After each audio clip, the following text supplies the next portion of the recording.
Good afternoon, everyone, and welcome back to the Beit Midrash. We're coming up at the end of God of Becoming in Relationship. Last full chapter today. See, everybody's starting to wipe away tears and getting a little misty as we're finishing up something else. But we have a couple more classes. We'll kind of wrap up this book and this theme and chapter, so to speak, the chapter of our learning, so to speak. So we have a couple more classes we'll do to wrap that up and then learn something new. And if you haven't yet made any suggestions or recommendations, you still got another week. So next week, by next Thursday, try to get me those recommendations so we have some time to vote on it before we start learning. So today, chapter 17 on freedom and becoming. Before we jump in, any thoughts, comments, reactions, questions?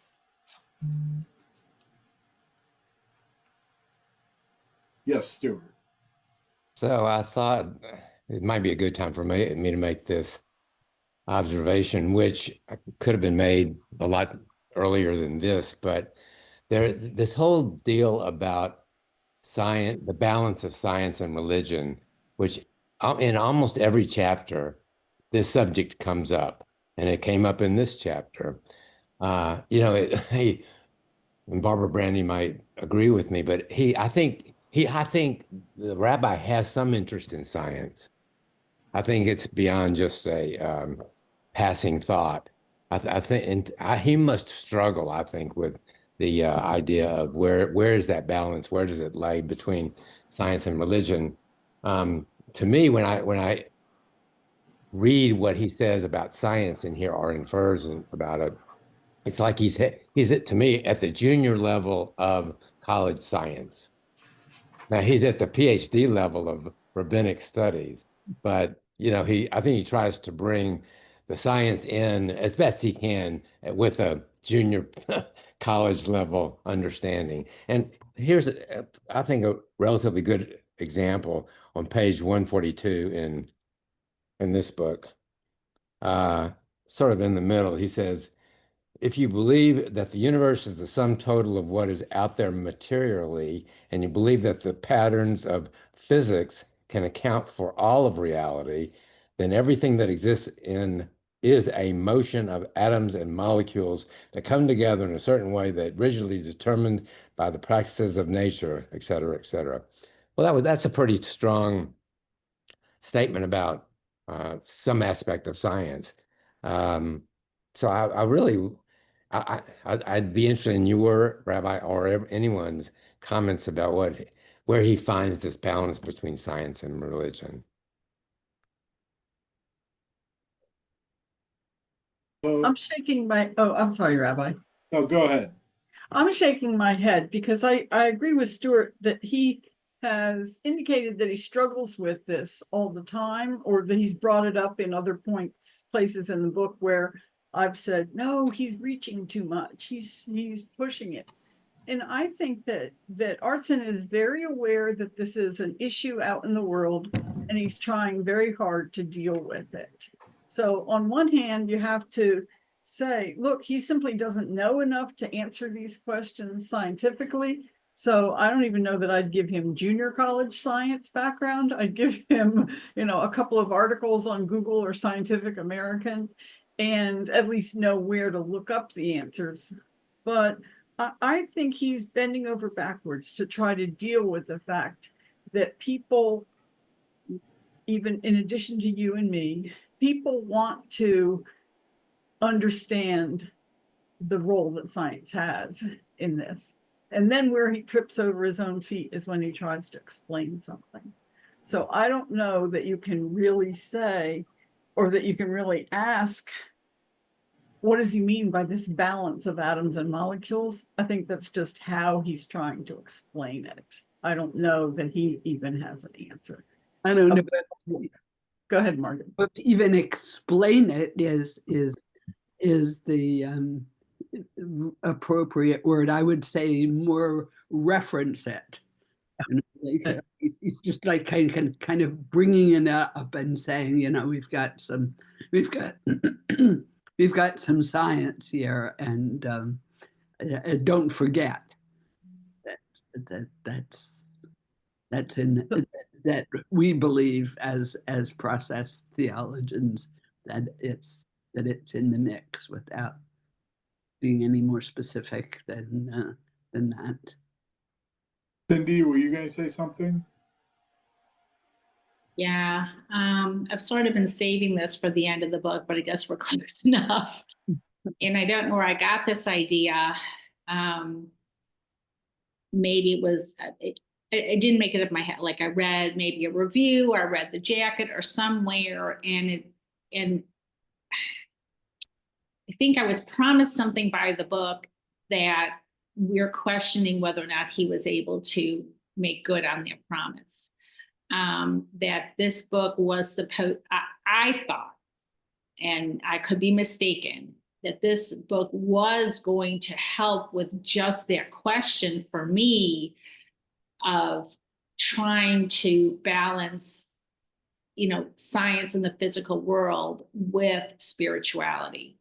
And I mean, I don't think that I have even, myself, I don't think I had did much good in science after my, second year in high school. However, I think it was incumbent upon him to somehow make some kind of an assertion that was more convincing than I think I got out of the book. I was just disappointed. Barbara Ayland? Yeah, I guess I'm going to say my understanding of science is probably pretty similar to his. But what I might have misread this, but it seemed like he was saying in this chapter that science would imply that everything's completely predetermined because everything works towards natural laws and they're just decided. Like there's no randomness in natural laws. So it seems like he's missing this whole randomness. But did I misread that? Or I didn't read it that carefully. I was at the vet with my dog while I was reading it, so.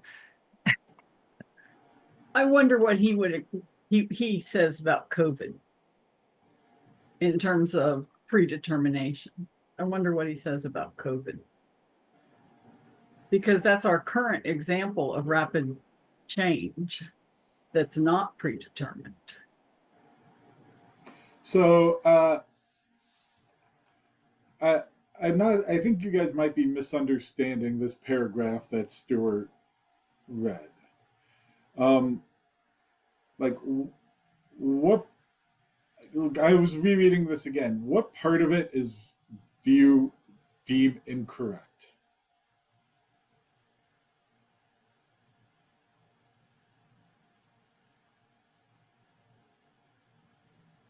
Well, I'm not sure I say that it's incorrect, but I think his view, as he was stating it, was that there is this randomness that happens in nature that is explained by the laws of nature, by Isaac Newton and Albert Einstein and these folks. But I don't think he connected that. I mean, I agree with Cindy. It just sort of left me sort of blank, about how how does God relate to what's happening in the physical world, much of which can be explained by the natural laws of science, but where does it start? Where does it stop understanding that and get into the spiritual understanding of the world? Okay, so this is where I want to back up for a moment. Is reading at least that section that I don't think he's wrong in this assertion that the universe is a sum total of what is out there materially, and that the patterns of physics can account for all of reality, that everything exists in a motion of atoms and molecules that come together in a certain way that is determined by the practices of nature. So that seems to be a relatively good summary of science, that everything exists, everything follows specific laws and patterns, and they come together in certain ways.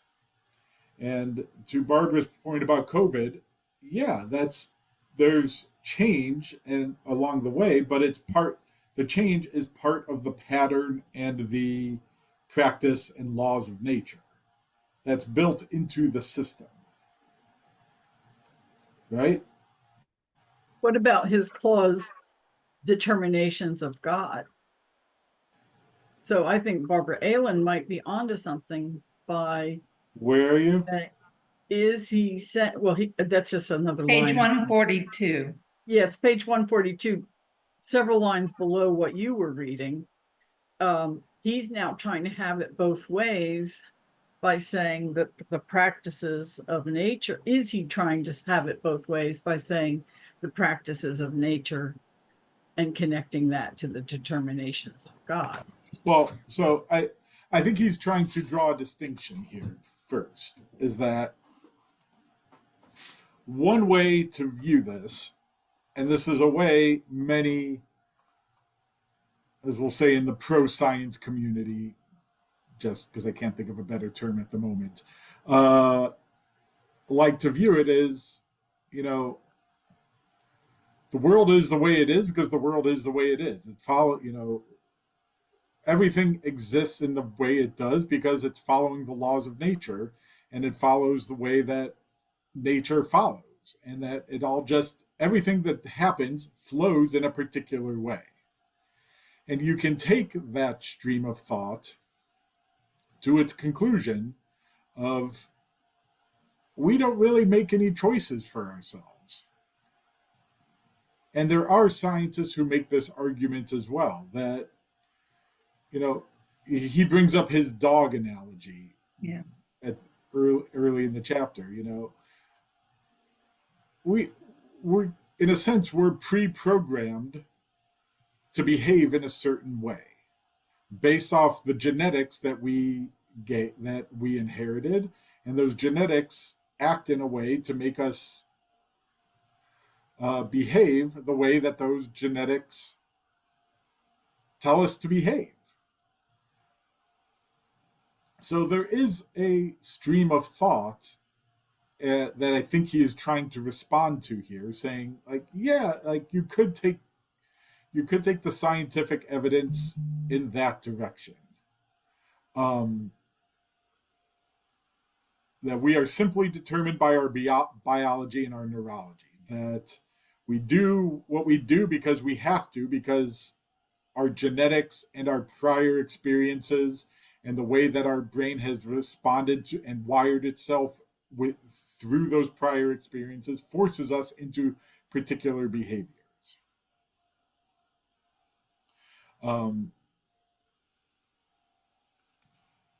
So, Rabbi. Yes.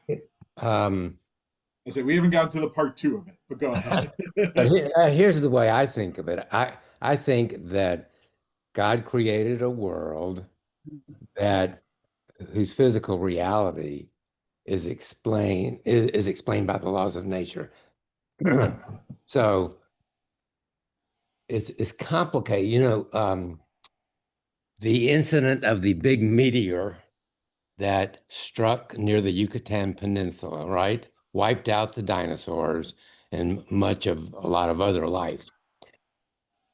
So the world had evolved as, according to the laws of nature that God created. This is me talking. That it had evolved so that there were these huge animals and the big dinosaurs. Now, when the dinosaurs were wiped out, notice that, there are some remnants, but no new dinosaurs have developed. No new Tyrannosaurus Rex has developed. So with the same laws of nature happening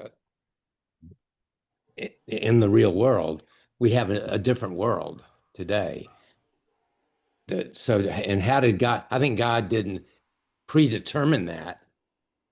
I think it happened.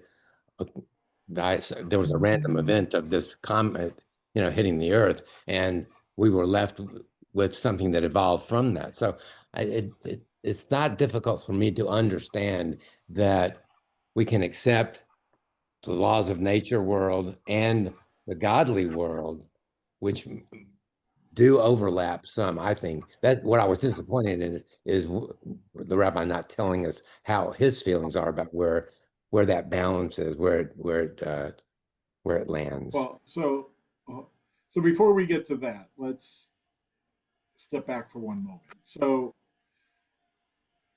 I think what he's trying to argue is, on one hand, you have a science community, or some members of a science community, because I don't want to put all of them into one basket. But you have some in the science community who are arguing that we don't really have free will, and that everything we do is basically predetermined by our genetic code and the way our genetic code responds to our experiences to force us to act in particular ways. And on the flip side, he argues that there are some in the religion community who make the argument that God is all-knowing, and as such, God already knows what all of our actions are going to be, then in some sense we don't really have free will on that end either. That if God already knows what's going to happen to us, then we don't really, how do we really have the free choice to make that? Is it really a free choice, or is it already predetermined what's going to happen because God has already decided that's what's going to happen? And so he's trying to argue, I think, you don't have to buy into either one of those full philosophies. You don't have to say that we are entirely genetically predetermined, and nor do you have to argue that everything that God does is that God is predetermined. That neither our genetics nor our deity is completely predetermined, but that there's a path in the middle in which we have choice and we have agency and we have free will. And that we know that we can rewire our brain with some work to change our behaviors. We have to make the choice to be able to do that. We know that we can choose a different path. That's the whole point of tshuva. If we can't change our behaviors, then tshuva as a concept is kind of meaningless. So that's, I think, the middle path that he's trying to argue for, is that you can accept the world of science, you can accept the world of faith simultaneously, and you don't have to choose one path or the other. I think what he's trying to argue is you don't have to have an all or nothing view. He talks a lot about non-duality in this book. You don't have to go completely on the science philosophy, nor completely on the dominant theology approach. There is a way to go down the middle between them. And you kind of asked I don't think he wrestles with this as much as we think he wrestles with this, because I think in his mind, he's kind of come to a place where he's pretty content with what it is. If you listen to some of his speeches, he talks about that science has the responsibility to respond to bad religion. To what? Bad religion. Oh. So, when you start getting faith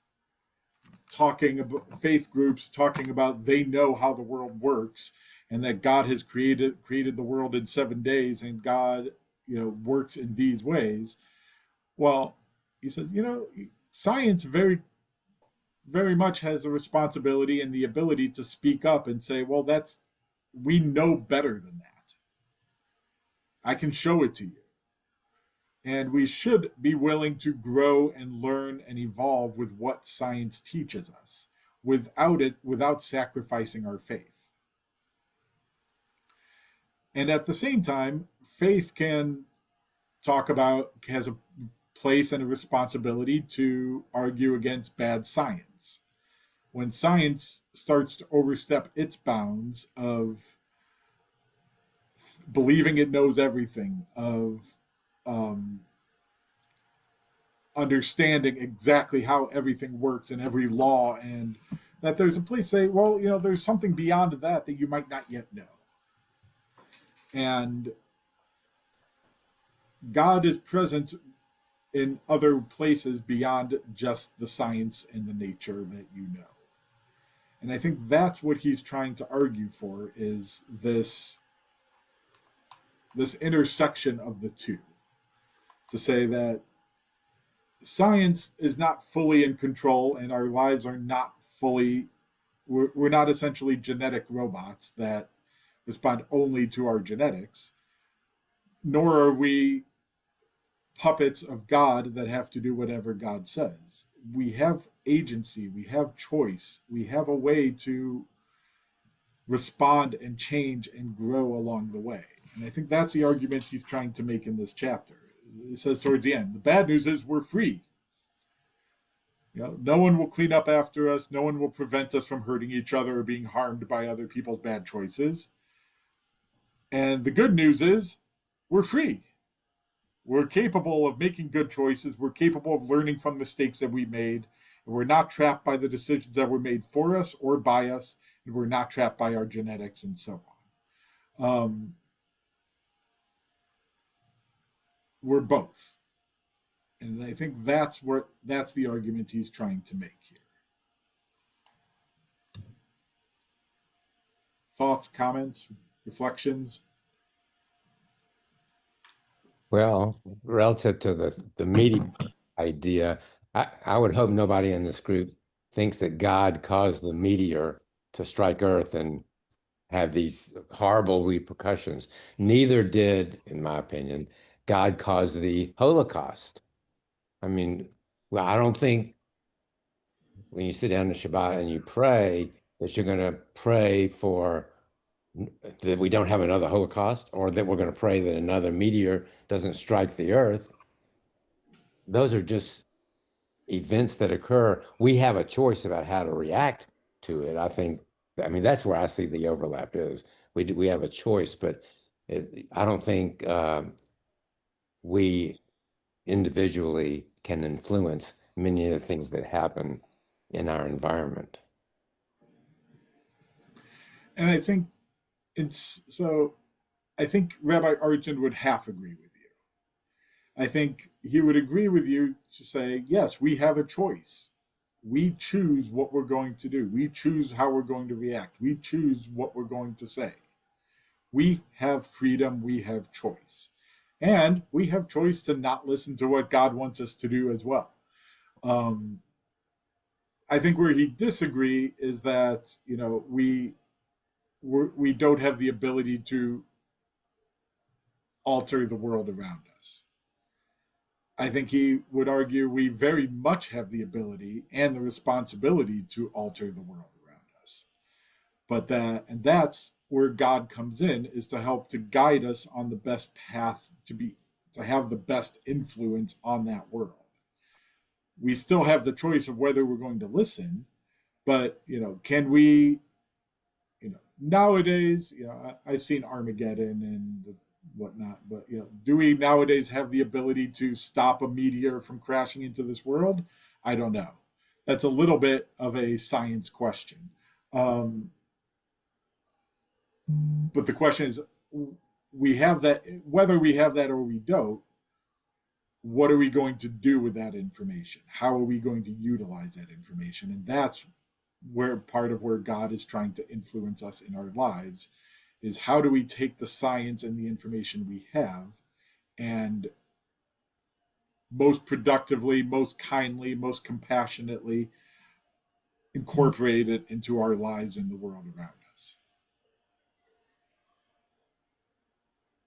You restated better than I could have stated what I believe. I do believe what you just said. I don't know if that helps you too, Cindy, of where he's okay. I have a feeling that my problems run a little bit deeper, and we're not going to deal with that in the class and with the book. Thank you. I mean, though. we can try, but Well, no, I mean, it just, for me, where's Esther when I need her? Because I think she's right where I am, or at least close. I mean, then it begs the question of, going back to the beginning of science, and then trying to bring that together with God created the heavens and the earth. Did God do that, or was that just like a random, not random, but just follows the laws of physics and biology and all that kind of stuff? And then, I still struggle with that. I still struggle with the idea of, yes, there is that, that still small voice, that's prompting you in the right direction. And, is that God, or is it your conscience? And I wanted him to answer those questions. And I don't know if you can help me with that. So with the first question, he doesn't directly address it, but I think he kind of subtly does. That if God is infused into everything in the world, which is part of, I think, his perspective, is that everything in the world is part of the divine, I don't want to say divine body, but at least the divine energy. Then, in some way, at the beginning of creation, going back to the Big Bang, if God is infused in all of creation, then God kind of guided all of those particles or all of that energy together to create a explosion that would allow for the creation of everything else beyond it, and is thus also guiding the creation beyond to the points that we are seeing to this day. So that God is guiding God would have been part of guiding the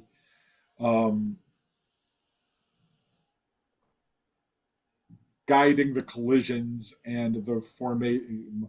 You can tell my science cosmology is a little rusty here.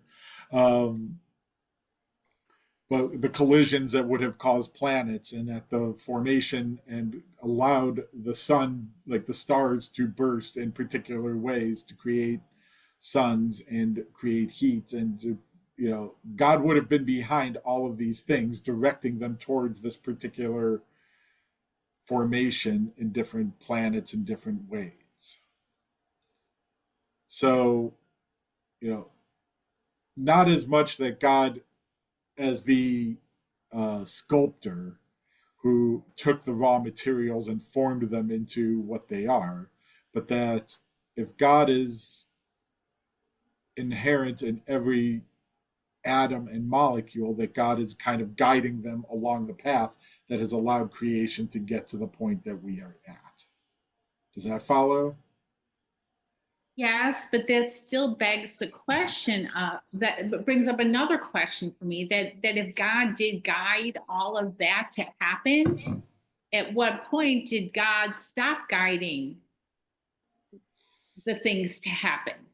I don't think God has. And I think that's part of his argument too, is that God is still trying to guide creation. God is still present in all of creation, guiding it. But that, with the formation of people and God and entering into covenant with people, we are now God's partners along the way with that. And so, as with any partnership, you make choices together, and sometimes your partner doesn't make the choice you wish that they would have made. And I guess that's, it's ultimately what I live with in my head, because that's the best, that gives me some control, like you said, control and agency and responsibility. So so I can spout that, but I guess there's still some doubt, I guess. But that's, Nothing wrong with that either. But if we all completely certain in what God was doing and how God was doing it, we wouldn't really need this class, would we? But to your second point, how do we know what when the small voice is God and when the small voice is our own ego? I feel like I've given my answer to this. It just must not be a very satisfying one, because I think the answer is really, what is it telling you to do? That if the small voice in you is trying to guide you towards greed, selfishness, and the like, then it's probably not really God's will. I think we need to distinguish between self-preservation and selfishness.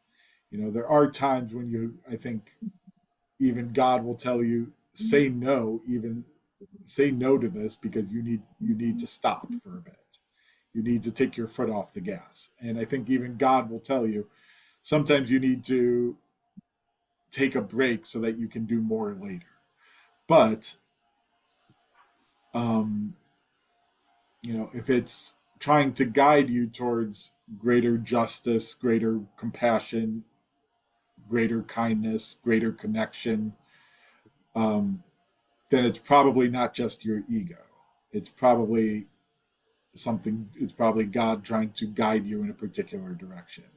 But generally, God's not going to be guiding you towards oppressing others or hurting others or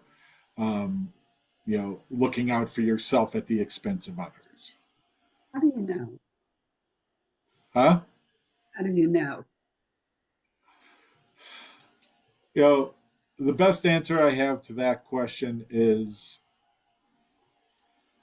if God is a God who wants us to seek selfishness and oppression and injustice and war and devastation, I don't know that's a God that I would really want to believe in. I think, putting it in relational terms, we generally don't want to be be in a relationship with somebody who hurts us, abuses us, and doesn't have our own best interest at heart. No, So similarly, I think if we're going to be in covenant with God, we want it to be with God who loves us, cares for us, wants what's best for us, and is guiding us towards those things that we need and seek in our lives. Of course.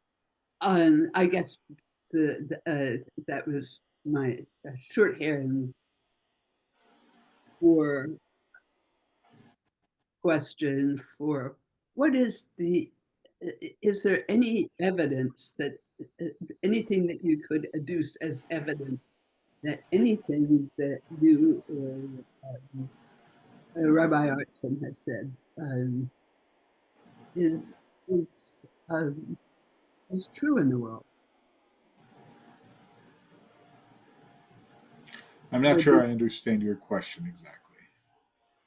Well, you've asserted a lot of beliefs, and they are in many ways enticing beliefs.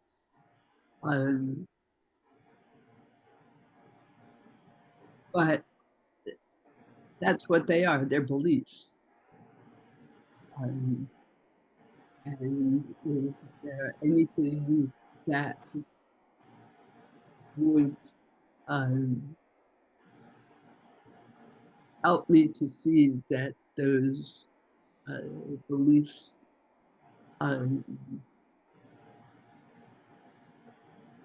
that they're more than beliefs, that they have some independent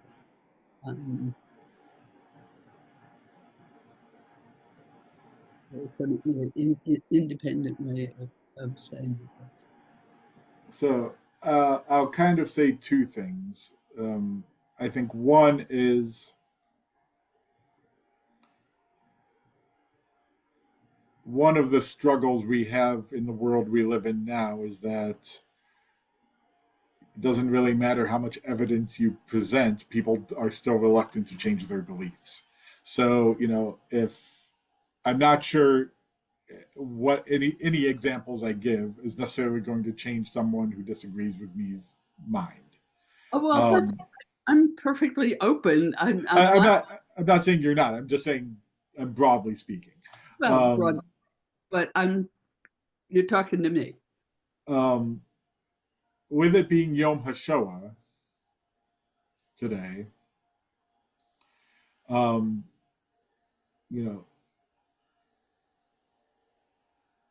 I would venture to make the argument that no one here believes that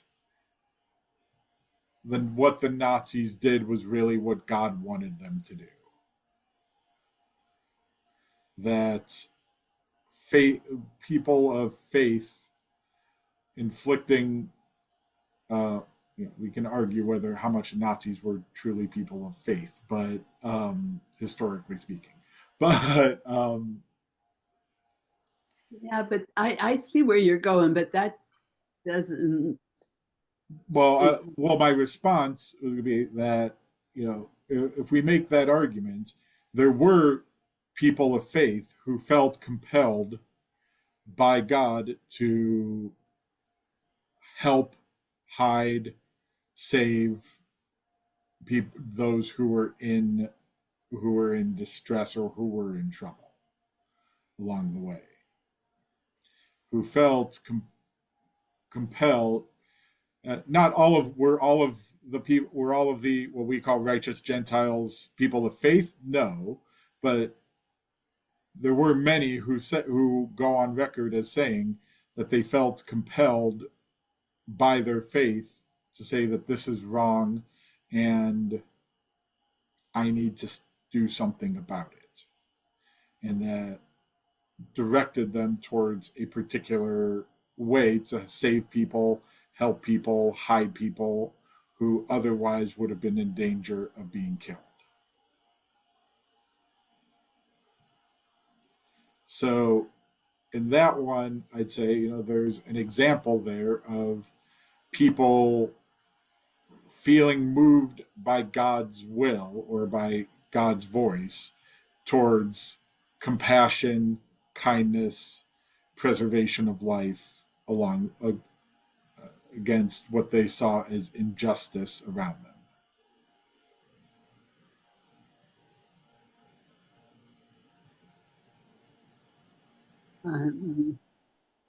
I'm going to drop this here because I think it could go on forever. Probably. I think it could, I would counter with why do you have to say God's voice instead of inherent decency? And, my response to that is I don't think I'm saying God's voice. I think some of them are saying God's voice, that they are saying that they felt compelled. They felt compelled by God and their faith to do something. Okay. Barbara, you had your hand up, I think, before Barbara Brandy.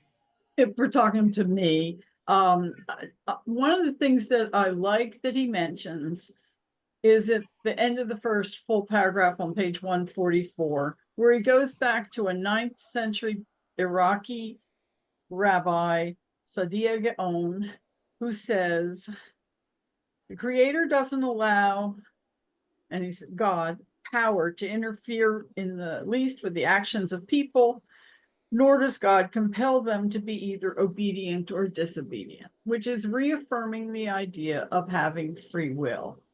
But then as he parades through the next pages and gets closer to his end, the bottom paragraph on page 145 is, to me, where he gets his feet tangled trying to bring in science again. Because I don't have a problem with the good news is we're free, capable of making good choices, capable of learning from mistakes, not trapped by decisions that were made for us or by us. And here I think he's wrong, not that those were science decisions.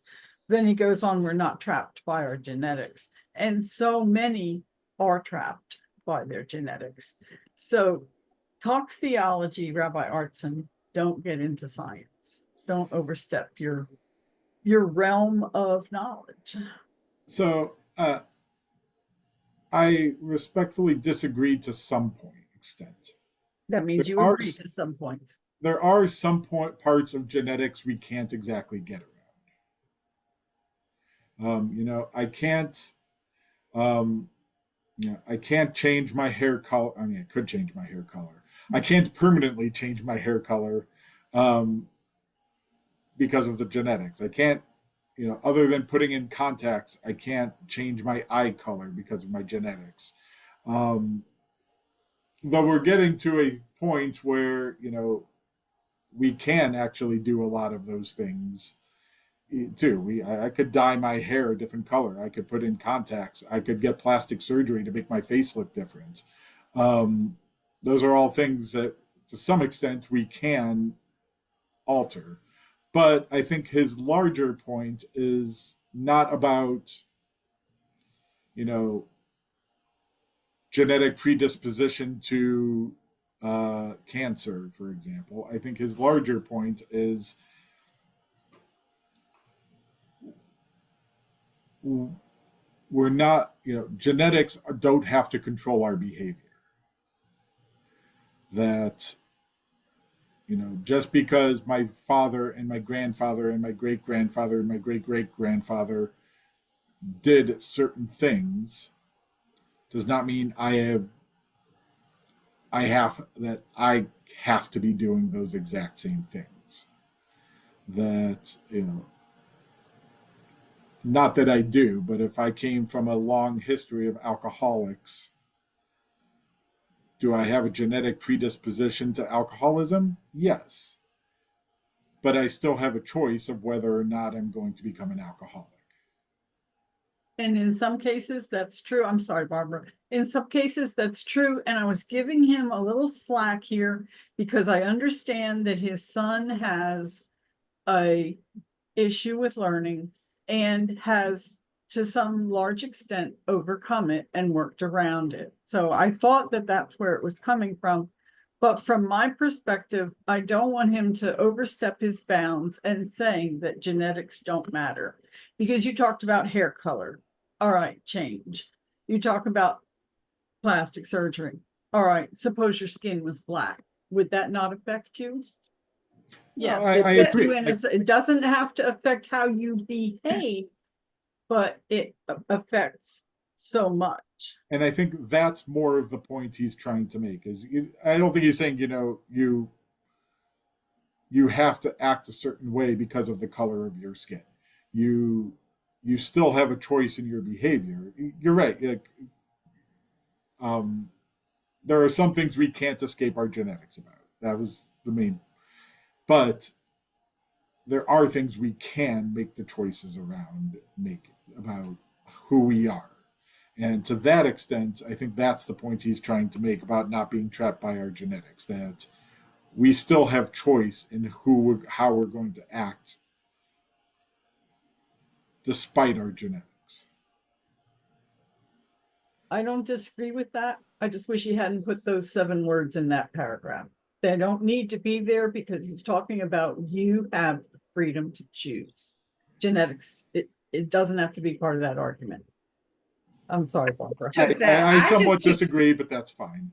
Barbara. I just took his argument to be, we are not that dog. We are not the sum total of our instincts. We have more than that. And, because of how he led that argument, that's what I thought he was going for. Just we're more than our, maybe he should have said instincts instead of genetics, but I think that's what he was meaning, that we. But based on his earlier argument on 142, that there are those who make the argument that we are merely the sum of our genetics and that we don't have a choice in our behavior.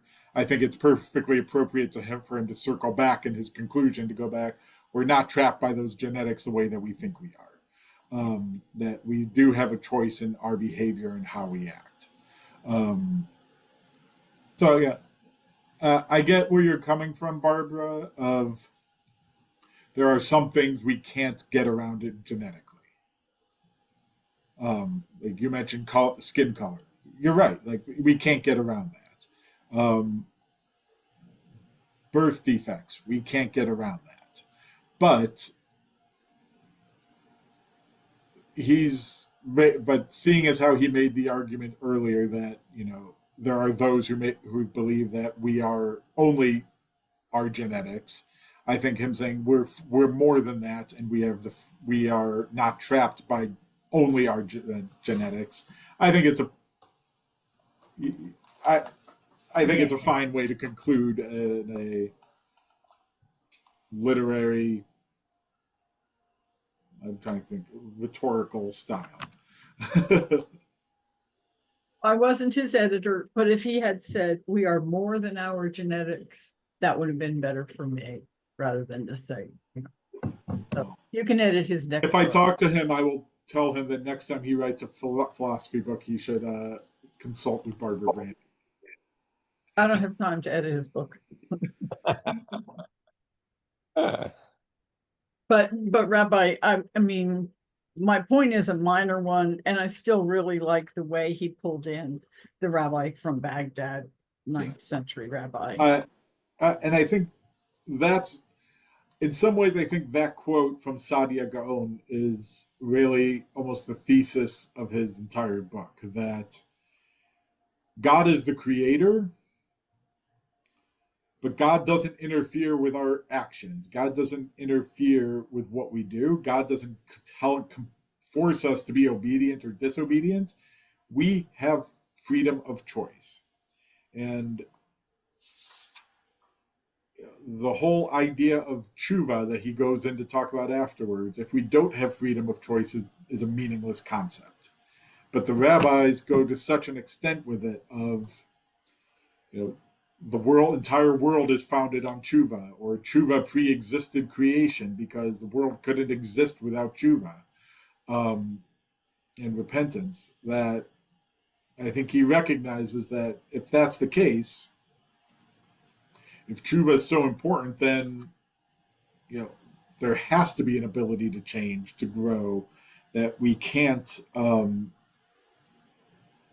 We have to be able to make those choices, including the bad ones, because we can't do tshuva unless we make the bad choices too. Can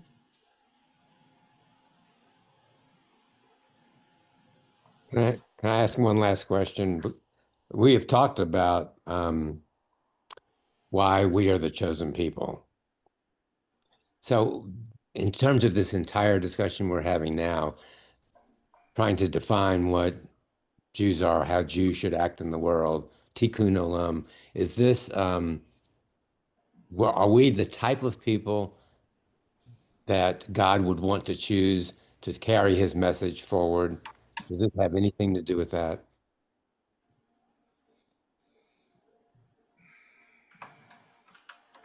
I think it does, Stuart.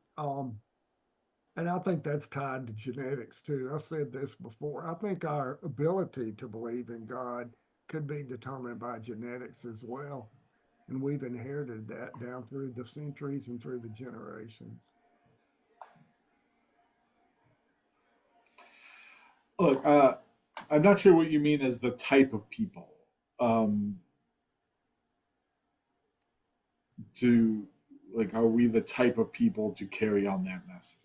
I'm not sure I understand that part of it. Yeah, I think it's just that God likes the fact that a characteristic of Jewish people is that we have freedom of choice, and we can God wants to create the world and then have us lead the world in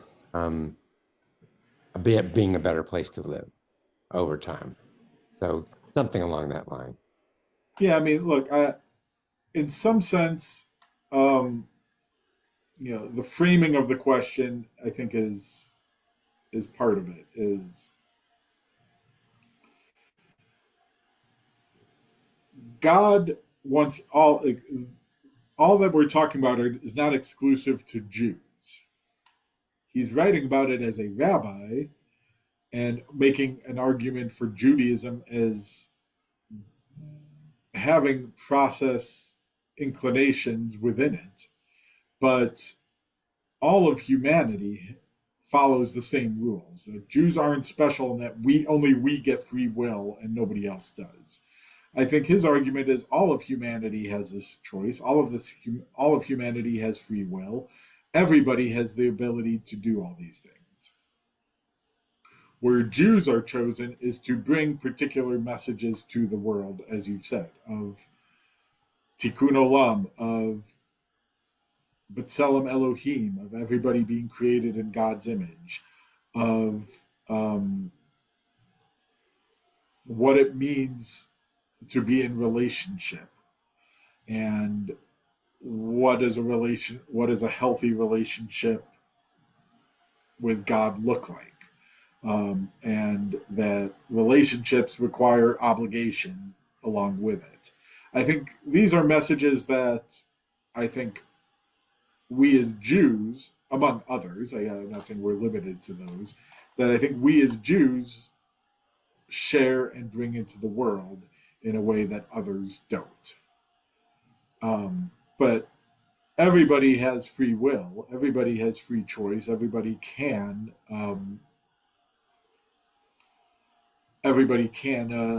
choose a life of compassion, of kindness, of justice along the way. Not sure if that actually answered your question or not, I think it does. huh? I think it. I think I was trying to say what you were saying, which is we have free will, but it's the Jews who have been chosen to take this message, and we've accepted this from God to take the message and make the place a better place to live. Yes, Cindy. I think it's important for me to define chosenness as a sense of obligation, and not that I'm any better than anybody else because I'm given, the opportunity to give this special message. It's an obligation to bring this into the world. I think we really run into a problem if we place ourselves above other people's. And then in addition, where does that leave those who are Jews by choice? So I think just being born a Jew doesn't make me any better than anybody else. And I think I think that's a scary, in my opinion, that's a scary path to go down, and to believe. Agreed. I think earlier he addresses this to some extent, but I was thinking of I believe it's a prophet Micha, who has a thing says, "You think I only chose you? Like I also chose this group. I also chose that group. I also chose this other group." That, and Rabbi Artson makes a similar argument earlier in the book that, sure, the Jewish people are chosen, but it doesn't mean the Christians aren't chosen for a different message, and that the Hindus aren't chosen for a different message, and that the Buddhists aren't chosen for a different message, and that the Muslims aren't chosen for a different message, and that the Taoists aren't chosen for a different message. That we're chosen, and we have an obligation, as you said, to share the message that we have to share. But that it doesn't mean we're better. No, it just means that we're sharing a particular thing that God wants and needs us to share. Yes, Barbara. Though you're muted. With respect to the idea of chosen, I was listening to a rabbi talk about Jews in small communities last night. And he made a blanket statement that I think applies to so many, not only small communities, but he said every Jew is a Jew by choice. And it just really agreed with me, because based on what we're talking about today and the items that, I wrote down your list of items that make us, or that we should be following as chosen people. We can choose to follow them or not, to behave like we're created in God's image, to do the chores of tikkun alone, etc. So I really like that line that doesn't show up in Artson's book, but I'm sure comes from somewhere. I don't think the speaker last night made it up. But every Jew has to be a Jew by choice. So the chosen people is a description that comes from this book that old men rabbis wrote a long time ago. But it's relevant to us today only if we behave that way. We're not chosen for something without following the responsibility, as Cindy said, to keep up with those obligations. I will say my wife and I have had this conversation before of, one of the things we love about being here is that you have to make a conscious effort to be a committed Jew in small communities generally, including in Birmingham. That, if you go to Atlanta or New York, where you have synagogue after synagogue and choice after choice and option after option, you can easily take it for granted. But when you come to a small community like Birmingham, that you want to be committed, you have to make a conscious choice of what you're going to do and how you're going to show that commitment to your faith. And that, that's a beautiful thing that you don't get everywhere in the same way.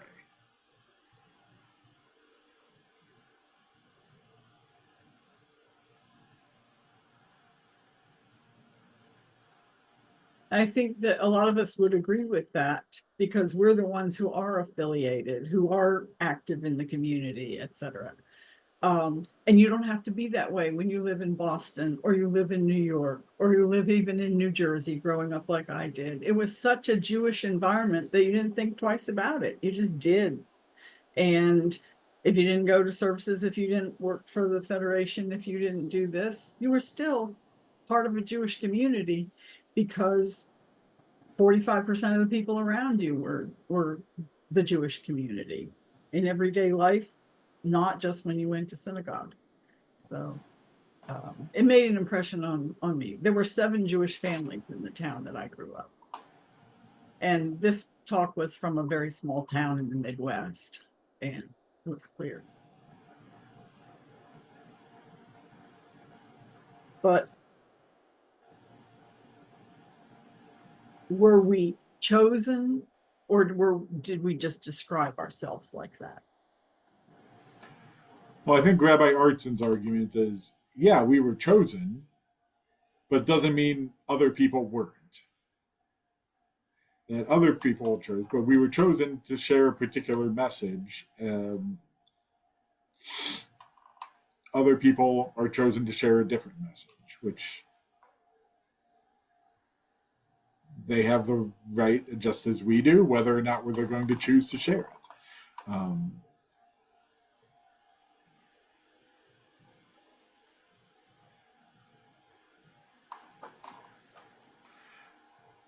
Well, kol hakavod, everyone. Thank you for learning together. Always a pleasure to learn with you. Next week, we'll finish up the book. Again, if you have any suggestions or requests for learning, send them over to me by next week, and we'll vote on it for the week after that, and then we'll I have a little kind of wrap up reading that we'll do the following week on May 8th, sorry. So I will send that to you ahead of time. It won't be super long, but will be a kind of a wrap up reading, and then we'll move on. So kol hakavod, everyone. Good to learn together, and be well. Thank you, Rabbi. Thank you, Rabbi.